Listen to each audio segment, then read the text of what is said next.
కొత్తగా వస్తున్న IAS, IPS ఆఫీసర్ల పనితీరుపై ముఖ్యమంత్రి రేవంత్ అసహనం వ్యక్తం చేశారు. గతంలో ఉన్న విధంగా ఇప్పుడు ఆఫీసర్లు లేరన్నారు. పదవిలోకి రాగానే సివిల్ పంచాయతీలు తేల్చేందుకు చూస్తున్నారని తెలిపారు. ఇది మంచి పద్ధతి కాదన్నారు రేవంత్.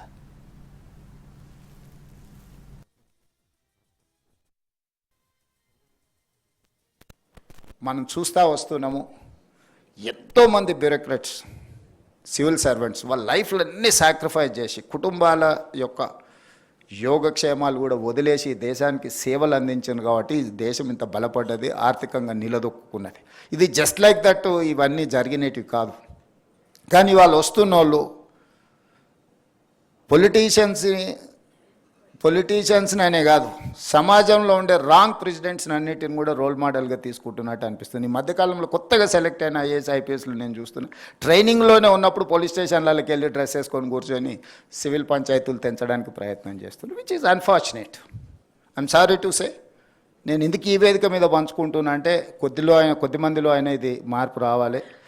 ఆదర్శంగా ఉన్న వాళ్ళ గురించి చర్చ జరగాలి.